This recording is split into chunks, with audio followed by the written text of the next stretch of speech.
à trouver pour ce qui concerne la comparaison.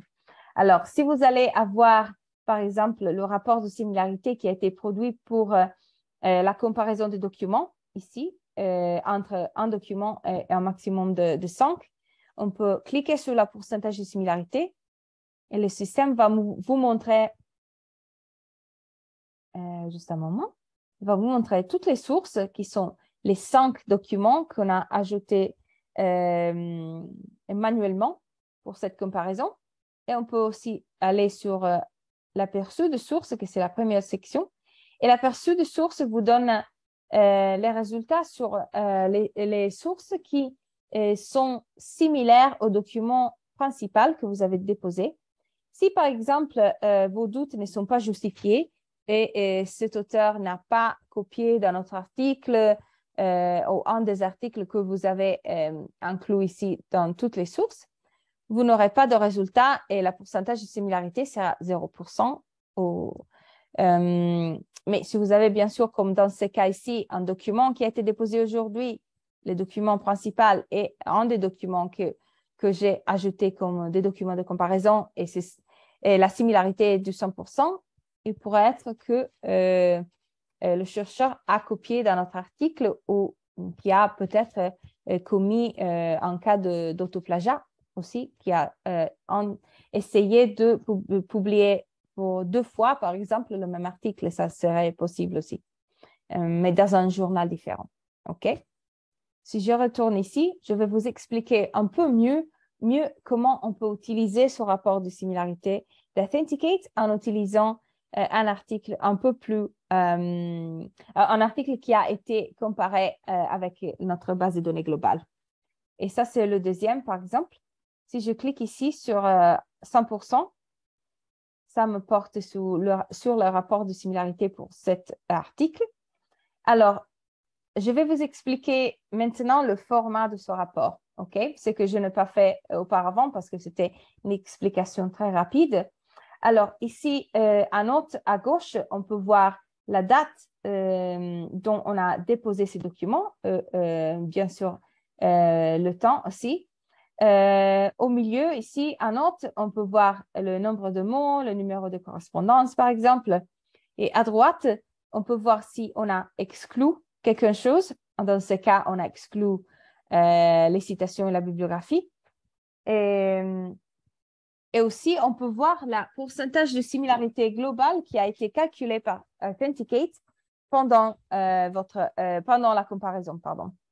Alors, ici, l'aperçu global de sources vous montre la source principale qui a été choisie par Authenticate comme la plus similaire à votre texte. Et votre texte, vous le trouvez ici au centre de l'écran. Et bien sûr, l'aperçu global de source vous montre un site Internet qui est très similaire à votre texte et qui a été donné le numéro 1 et les couleurs rouges. Et si vous regardez le document au centre de l'écran, vous pouvez voir le couleur rouge et le numéro 1. Ça veut dire que, bien sûr, on peut ouvrir, si on clique sur le numéro 1, le texte de ce site Internet pour vérifier jusqu'à quel niveau on a copié de ce site. Alors, si vous cliquez sur « Afficher l'intégralité de source », le système vous montre le texte complet du site Internet vers le texte que vous avez déposé aujourd'hui, par exemple. Et ici, vous pouvez voir les similarités entre le document original ou l'article original sur ce site Internet et votre article au centre de l'écran. OK? J'ai aussi, et je ne vous ai pas dit que, bien sûr, ici, en note, au milieu, on peut voir aussi le titre du document et le nom et prénom de l'auteur aussi. Alors, si on continue ici à droite, on peut voir qu'il y a l'aperçu global de sources, mais si vous imaginez la base de données globale d'Authenticate, ça contient des milliards d'articles, de pages Internet, de documents en général. Et il serait très difficile de trouver seulement une source qui est similaire à la vôtre. Et si vous allez tout à droite ici, à côté de aperçu global de sources, vous pouvez cliquer sur la deuxième icône qui s'appelle toutes les sources. Et ici, vous pouvez trouver toutes les correspondances que le système a identifiées pendant la comparaison. Alors, vous pouvez voir ici qu'on en a plusieurs. OK? Mais imaginons que vous ne pensez pas que le 100% est significatif pour cette comparaison parce que, par exemple, j'ai demandé à mon auteur de publier dans notre site Internet institutionnel avant de la publication et après, j'ai décidé aussi de vérifier ce document avec Authenticate. Pour cette raison-là, si nous avons l'opportunité de capturer ce site Internet institutionnel, il pourrait être possible d'obtenir un 100%. Pour cette raison, on parle d'un faux positif et pour être que j'ai besoin de cacher ce premier résultat. Et je peux faire ça si je vais tout à bas et je clique sur sélectionner des sources à exclure. Si je fais ça, je peux justement voir la boîte que je peux choisir et je peux cliquer alors sur le bouton rouge tout à bas et exclure cette source. La source va disparaître et seulement les autres seront dans la liste. D'accord? Si j'ai envie de voir les sources que j'ai éliminées au cachet de la liste, je peux aller tout à bas. Vous voyez qu'on a 3 icônes. Ici, l'icône de toutes les sources, l'icône des filtres à paramètres et l'icône des sources cachées. Okay, si je clique sur la 3e, je peux voir les sources que j'ai cachées et je peux décider de les inclure encore une fois et de restaurer les 2. Et si je retourne ici, je peux le voir ici. OK, encore une fois. Parfois, on voit des pourcentages de similarité qui sont très petites. Par exemple, imaginez que le taux de similarité soit de 2%. OK? Normalement, on pense que 2%, c'est toujours quelque chose d'original. Mais il pourrait être que, par exemple, on a une thèse de doctorat et 2%, il pourrait être beaucoup de texte. Et ça rend le 2% très significatif. On pourrait aussi, par exemple, si je suis un étudiant, je peux décider, par exemple, de manipuler le texte et de, par exemple, écrire 20 mots dans mon document Word et après d'ajouter une image de texte avec, je ne sais pas, 100 mots. Authenticate ne peut pas vérifier le contenu qui a été inclus dans une image. Et pour cette raison, le système vous montre un document ici au centre de l'écran qui paraît très normal et très ordinaire. Mais si vous téléchargez les documents originaux, vous pourrez voir s'il y a été une manipulation du texte. OK? Il pourrait être que votre auteur a écrit une très bonne pièce de recherche et il n'y a pas de plagiat, pas du tout. Mais ce que je vous dis, c'est qu'il est toujours une bonne pratique de vérifier, même si vous avez un taux de similarité très large, même si vous avez un taux de similarité très petit. D'accord? Alors, ici, vous pouvez voir à note à droite seulement deux des citations, seulement deux des exclusions qu'on peut activer. Mais si vous allez encore une fois tout à bas, ici, vous voyez encore une fois toutes les sources. Vous pouvez cliquer sur filtre à paramètres, la deuxième option. Et ici, vous pouvez appliquer des autres exclusions. Par exemple, si dans le dossier, vous n'avez pas décidé d'exclure une de ces filtres, vous pouvez les appliquer maintenant. Par exemple, OK, moi, j'avais déjà exclu la bibliographie et les citations, mais ici, ça vous donne l'opportunité d'exclure les sources et les correspondances. Les deux options que je vous ai dit, n'excluez pas quand vous créez le dossier, excluez ces deux seulement quand vous avez vu et vérifié les résultats de la comparaison. Alors, ici, vous pouvez voir que j'avais exclu tout. Si je décide de, par exemple, n'exclure pas toutes ces options, j'applique ces exclusions. Moi, je peux voir que la liste des sources est plus large. Maintenant, j'ai des sources au 100% aussi. Et on peut voir aussi combien de mots sont inclus dans chacune de ces correspondances aussi. OK? Si je clique sur une de ces correspondances, par exemple numéro 7, ça me montre le site Internet où on a trouvé ce texte. OK? Si je décide maintenant que non, je ne crois pas que tout ça est significatif, parce que je peux cliquer sur ces boîtes et voir où dans le texte on peut trouver ces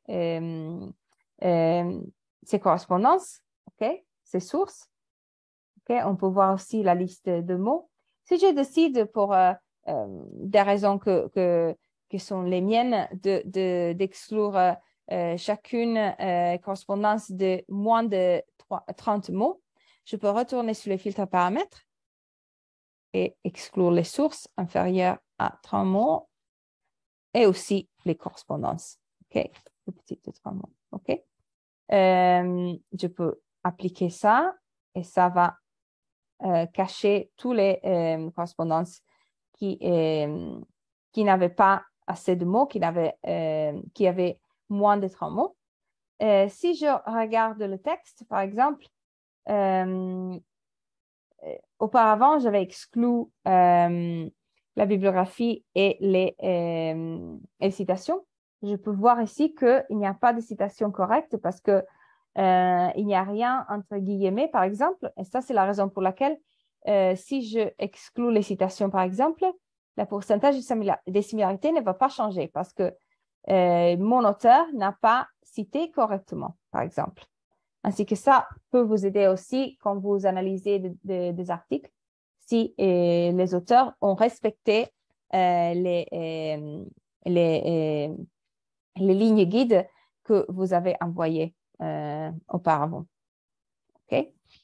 Comme vous pouvez voir ici, on peut trouver aussi le type de sources qu'on avait dans le dossier aussi, qui sont des sources Internet ou des publications. Si je retourne sur les filtres et décide de ne pas exclure, OK, et j'applique, je pourrais voir aussi que entre ces correspondances, on a des pages Internet et on a aussi des sources Crossref qui sont des publications. OK? Il est possible aussi de voir le rapport visualisé dans un autre format qui est plus accessible et c'est le rapport au format texte, ici tout à bas à droite. Si vous cliquez là, le système vous montre un type de format qui est différent, mais qui contient les mêmes détails. OK? Et juste un moment que on a besoin. OK. Et ici, on peut visualiser les documents avec des modalités différentes, modalité rapport de similarité, suivi de contenu et rapport récapitulatif. OK, le rapport de similarité va vous montrer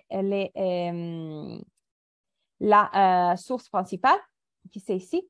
Vous allez, OK, le texte est très petit, ainsi que vous pouvez voir dans ce cadre jaune, gris et jaune, le texte complet de votre document et la source principale à droite. OK? Si je change par exemple de rapport de similarité, comme ça, je vais trouver un autre, comme ça par exemple, pour vous montrer beaucoup plus des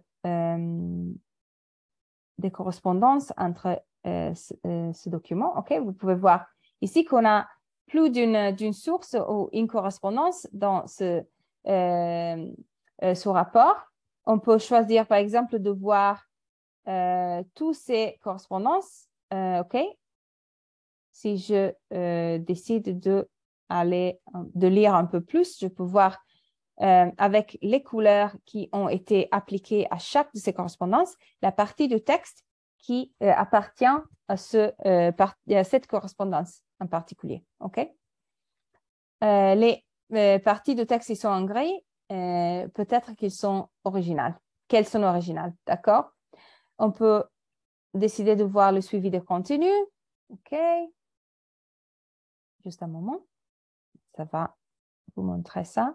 OK. Vous pouvez choisir, par exemple, quelle correspondance vous voulez voir surlignée dans le texte ici à gauche. Par exemple, ABGR. Et ça, dans un moment, va me montrer la partie du texte qui appartient à ce site. OK? Et ici, vous pouvez la voir en bleu. OK? On peut aussi décider de voir le rapport récapitulatif.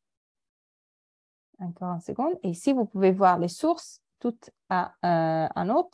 Et ici, au centre, les sources identifiées avec les couleurs du site. Le couleur qui a été appliqué à ce site. Et vous pouvez voir ici tout ça. Toutes les autres options que vous avez vues dans l'autre visualisation, par exemple, quelle exclusion on a appliquée, nom et prénom de l'auteur, titre, nombre de mots, etc. Tout ça est disponible ici, que vous pouvez voir en haut. Et ici à droite, vous pouvez voir aussi le taux de similarité. OK? Si je veux retourner sur la visualisation originaire, je peux cliquer sur visualiseur de documents et ça me montre le rapport de similarité comme il était au début. OK? Si vous avez envie de télécharger ce rapport parce qu'il y a quelqu'un qui ne fait pas partie, qui n'a pas accès au compte Authenticate de votre institution, vous pouvez aller ici tout à bas à gauche. Il y a l'icône de l'imprimeur. OK, on va cliquer ça. Et ici, ça m'envoie la copie en PDF de ce rapport. OK, on peut l'ouvrir. On peut voir les parties du texte qui ont été surlignées et colorées par le système. Et on pourra voir le résultat et le taux de similarité. Si je clique ici sur le PDF, vous allez voir encore une fois nom et prénom, titre, nombre de mots, etc. Numéro de la copie. Si vous avez des questions sur le rapport de similarité, vous pouvez envoyer le numéro de la copie à notre équipe de support et ils pourront analyser le rapport pour vous en suivant vos questions. Ici, vous avez encore une fois la page de texte. OK. Et ici, à la fin du PDF, pourcentage de similarité globale ou taux de similarité, la correspondance principale et toutes les exclusions que vous avez appliquées ou que vous n'avez pas utilisées. OK? Pour ce document. OK? Et ici, vous pouvez retourner sur le rapport de similarité. Ici, sur la E, vous avez des infos sur le document. Encore une fois, le numéro du document, si vous avez besoin de vérifier quelque chose avec notre équipe de support. Et si vous avez besoin d'infos ou de détails,